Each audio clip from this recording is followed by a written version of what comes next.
Bonjour peuple béni de Dieu. Dieu peut-il bénir une séparation suite à un conflit entre ses enfants? Bien-aimés, tant que nous sommes dans ce monde, nous ne pouvons pas échapper aux conflits.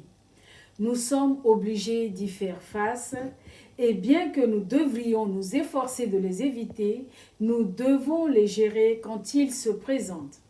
Les conflits et les divisions ne sont donc pas étrangers à la vie des enfants de Dieu, à cause des désaccords personnels.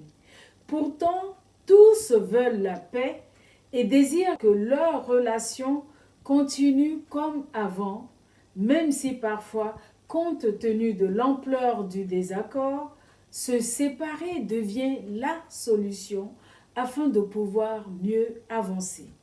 Dieu pourrait-il alors bénir les deux parties en conflit? Le désaccord entre Paul et Barnabas illustre bien ces racontés en Actes 15, 36 à 39. Paul et son compagnon de route, Barnabas, formaient une équipe formidable. Et pourtant, notre verset du jour écrit en Actes 15, 39, Paul et Barnabas ne sont pas du tout d'accord et ils finissent par se séparer. Le désaccord ne portait pas sur la vérité de l'Évangile, mais sur un sujet secondaire. Barnabas voulait prendre son cousin Jean-Marc en mission avec eux, mais Paul s'y est opposé du fait que Marc les avait abandonnés lors d'un précédent voyage, raconté en Actes 13. Le conflit fut tellement enflammé que Paul et Barnabas ont dû cesser leur ministère commun et se séparer. Et Actes 15, 40 raconte Barnabas emmène Jean-Marc et prend le bateau pour Chypre. Paul choisit Silas. On pourrait vite penser que Dieu devait être déçu à tel point qu'il ne pouvait plus les bénir. Mais c'est tout le contraire qui s'est produit. Parfois, les conflits entre chrétiens conduisent à une multiplication de bénédictions. Regardons de plus près la suite de cette séparation. Paul porta l'évangile jusqu'en Europe. Barnabas encouragea un homme brisé, Marc en l'occurrence, et le releva. Marc trouva sa vocation et devint évangéliste. Silas devint un fidèle compagnon, allant jusqu'en prison avec Paul. Tout cela n'aurait peut-être jamais été possible si Paul et Barnabas étaient restés ensemble. Chacun a eu l'occasion de vivre son appel et c'est ainsi que leur ministère prit encore plus de puissance et de l'ampleur.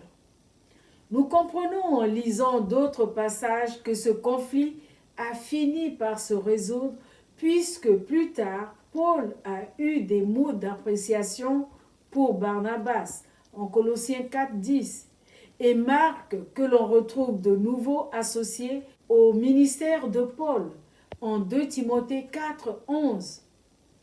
Bien-aimés, n'en déduisons surtout pas que Dieu bénit toute séparation pour cause de désaccord. Par contre, nous pouvons tout à fait affirmer que Dieu peut utiliser toute situation, y compris les plus chaotiques sur le plan humain, pour nous donner l'opportunité d'en tirer du positif, si toutefois nous continuons à rechercher sa volonté dans l'humilité et dans la vérité. Nous n'avons pas de précision sur comment la réconciliation s'est opérée entre Paul et Barnabas, mais nous pouvons supposer qu'à coup sûr, il y a eu une démarche de pardon et une recherche de paix. Bien-aimés, les désaccords peuvent surgir, mais à travers le pardon que le Seigneur nous appelle à vivre, Dieu veut nous projeter vers une plus grande vocation ou un plus grand ministère. Amen. Prions ensemble. Seigneur, il est bon de savoir que les conflits arrivent même aux meilleurs parmi tes enfants. Mais l'exercice du pardon amène toujours la réconciliation et permet la reprise des relations suivis de bénédictions abondantes de ta part. Aide-nous, Seigneur, à exercer le ministère de réconciliation que tu nous as donné.